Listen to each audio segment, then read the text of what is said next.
రైతులకు 24 గంటల నాణ్యమైన విద్యుత్ అందించి లో వోల్టేజీ సమస్యను తక్షణమే పరిష్కరించాలని మాజీ ఎమ్మెల్యే చిరుమర్తి లింగయ్య డిమాండ్ చేశారు. గత ప్రభుత్వంలో కేసీఆర్ లాగా రైతులకు 24 గంటల కరెంటు సరఫరా చేయాలన్నారు. రైతుల సమస్యలను పరిష్కరించాలని డిమాండ్ చేస్తూ నకరేకల్ మాజీ ఎమ్మెల్యే చిరుమర్తి లింగయ్య ఆధ్వర్యంలో రైతులతో కలిసి నల్గొండ కరెంటాఫీస్ ఎదుట ధర్నా నిర్వహించారు. రైతులకు 24 గంటల నాణ్యమైన విద్యుత్ అందించాలని, లో వోల్టేజీ సమస్యను తక్షణమే పరిష్కరించాలని వారు డిమాండ్ చేశారు.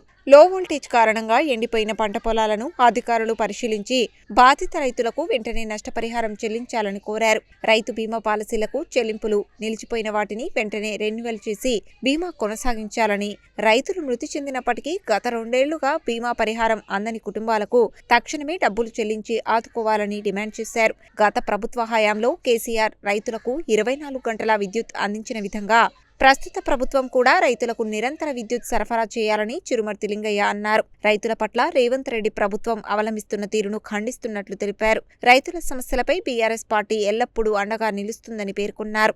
ఈ కార్యక్రమంలో మాజీ జెడ్పీటీసీలు బలరాం, దూదిమెట్ల సత్తయ్య, మాజీ market committee chairman Koppula Pradeep Reddy, మాజీ మున్సిపల్ చైర్మన్ రాచకొండ శ్రీనివాస్, జిల్లా నాయకులు చిరుమర్తి యాదయ్య, మండల పార్టీ అధ్యక్షులు మల్లేశం, నవీన్ రావు, వెంకటరెడ్డి, సైదిరెడ్డి, అనంతరెడ్డి, విక్రమ్ తదితరులు పాల్గొన్నారు. ఈరోజు నకరేకల్ నియోజకవర్గం నుండి బీఆర్ఎస్ పార్టీ ఆధ్వర్యంలో మరి రైతులతో కలిసి ఎలక్ట్రిసిటీ ఎస్సీ ఆఫీస్ ముందు ముట్టడి కార్యక్రమం దిగడం జరిగింది.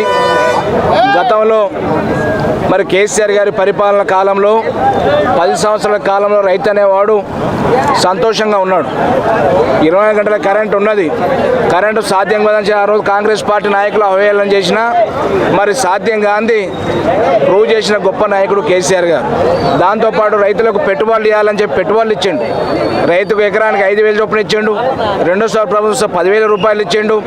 రైతులకు అకాల మరణం అయితే 5 లక్షల రూపాయలు ఇచ్చిండు. రైతు బీమా ఇచ్చిండు. రైతుకు రుణమాఫీ ఇచ్చిండు.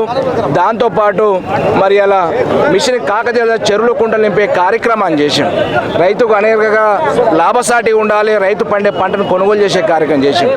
కానీ అలాంటి తరుణంలో కేసీఆర్ గారి ప్రభుత్వం కంటే చాలా గొప్పగా మెరుగ్గా చేస్తుందని చెప్పిన రేవంత్ రెడ్డి సర్కారు ఈరోజు మా పాత పాలన గత పాలన ఎట్లుండో గత పాలన ప్రభుత్వం తీసుకొస్తుంటే ఆనాడు ఇందిరాగాంధీ ప్రభుత్వ కాలంలో మరి ఏ రోజులు ఉండేనో ఆ కాలం మళ్ళీ తీసుకొచ్చి దాపరించి పెట్టాడు. కానీ ఆ రోజు వ్యవసాయం లేదు. తీగల మీద చంద్రబాబు బట్టలారేసుకోవాలని చెప్పిన అదే పరిస్థితి ఉన్నది. నాగర్ సాగర్ ఎండిపోతుంది. గ్రామాల్లో చెరువులు కుంటలు ఎండిపోతున్నాయి. వర్షాలు లేవు. అటు ఆంధ్రలో లేవు, ఇటు తెలంగాణ వర్షాలు లేవు. అంటే గురు శిష్యుల అనుబంధం ఏముందో కానీ మరి ఏ శుద్ర పూజలు చేసి వర్షాలు రాకుండా ప్రయత్నం చేస్తున్నో తెలియదు. కానీ ఇలా వర్షాలు రాకుండా రైతులు అలమటిచ్చే కార్యక్రమం చేస్తున్నాం. ఇలా మేము కూడా డిమాండ్ చేస్తున్నాం. నువ్వు కరెంట్ ఎన్ని గంటలు ఇస్తావో చెప్పాల్సిన అవసరం ఉండే. కరెంట్ ఇవ్వగలుగుతావు ఇవ్వలేవని చెప్పవలసి ఉండే చదవకుంటే. మరి ఇలా కరెంట్ ఇస్తామంటే ఆశతోటి ప్రభుత్వం మీద కోటి ఆశలు పెట్టుకోరు రైతులను. గ్రామాలలో పొలాలు దున్నారు, నార్లు పోసారు, నాట్లు పెట్టారు. నాట్లు పెట్టాక ఎండిపోయే పరిస్థితికి వచ్చింది. ఒకవైపు యూరియా దొరకదు, మోటార్లు ఎప్పుడు కాలిపోతున్నాయి, స్టార్టర్లు కాలిపోతున్నాయి, ఫీజు ఎగిరిపోతున్నాయి, ట్రాన్స్ఫార్మర్లు కాలిపోతున్నాయి, మోటార్లు కాలిపోయే పరిస్థితికి వచ్చినాయి.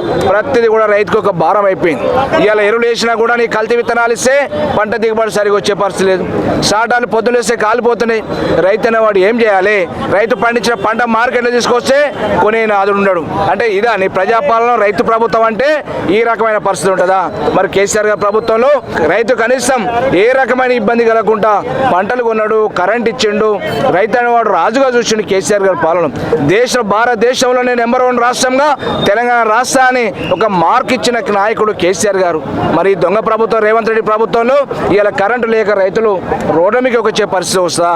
యూరియా లేక ఒక యాపాన్ని పెట్టి యూరియా దొరకకుండా ఇలా రోడ్ల మీద చెప్పులు బాగా పెట్టి, సంచులు పెట్టి, పాస్బుక్లు పెట్టి నిలబడే పరిస్థితి గతంలో ఉండేనా? కేసీఆర్ గారి పరిపాలన నీకు పోల్చుకుంటే ఏమన్నా నక్కగా నాగలు తేడా పరిస్థితి వచ్చింది. అలాంటి చేతగానే అసమర్థ దద్దమ్మ ముఖ్యమంత్రి పొద్దున్నేస్తే కేసీఆర్ గారి మీద మాట్లాడతాడు, కేటీఆర్ మీద హరీష్ రావు అని మాట్లాడతాడు. ఇలా మీ మంత్రులను పోయి చూడవని లాక్ బుక్లు చూడవని. నీకు లాక్ బుక్లు చూస్తే లాక్ బుక్లు ఏం రాస్తలేరు. గతంలో కేసీఆర్ ప్రభుత్వం 24 గంటలు 2 గంటలు 3 గంటలు ఎమర్జెన్సీ ఉంటే బ్రేక్ డౌన్ అయినా ఎల్సీలు తీసుకున్నా 2 గంటలు 1 గంట రాసేవాళ్ళు, రికార్డులు రాశారు. ఇలా ఈ ప్రభుత్వం ఎందుకు రాయలేకపోతుంది? ఎప్పుడు ఇచ్చినా 20 గంటలు కరెంట్ వస్తుందని చెప్పి రికార్డులు చెప్తుంది. ప్రాక్టికల్గా రైతు చూస్తున్న 8 గంటలు 9 గంటలు కరెంట్ వస్తుంది. మోటార్లు స్టార్టర్లు కాలిపోతుంటాయి. ఎలక్ట్రిసిటీ సబ్స్టేషన్ ఆఫీసులో పోతే రికార్డులు చూసే పరిస్థితి. రికార్డులు చూసినా కూడా తప్పుడు లెక్కలతోటి సమాచారం రైతులకు రైతులకు ఇస్తారు. రైతు అనేవాడు ప్రాక్టికల్ వస్తే కరెంట్ వచ్చే పరిస్థితి లేదు. ఎందుకు ఈ అసమర్థత ప్రభుత్వం? ఎందుకు ఈ దొంగ పాలన చేస్తారు? ఎందుకు అబద్ధాలు ఆడుతారు? ఎవరిని మోసం చేయాలని? ఈ మోసం చేసిన కాడికి 2.5 సంవత్సరాలు చాలా చేశారు. చేత కాకుండా దిగిపో. రైతులకు మేలు చేయని వాడు, తెలంగాణ ప్రజలు మేలు కోరిన వాడైతే, విద్యార్థులకు మేలు కోరిన వాడితే ప్రభుత్వం గద్దె దిగిపో. మంత్రులే అంటారు ఈ ముఖ్యమంత్రి చేతగానోడు అని అంటారు.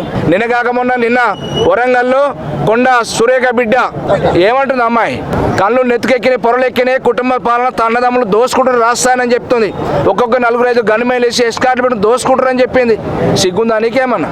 నేను పార్టీలో ఉన్న మంత్రులు ఎమ్మెల్యేలు ఈ రకంగా, పార్టీ శ్రేణులు ఈ రకంగా మాట్లాడుతుంటే రేవంత్ రెడ్డి ఆ సీట్లో ఎందుకు కూర్చుంటున్నావు?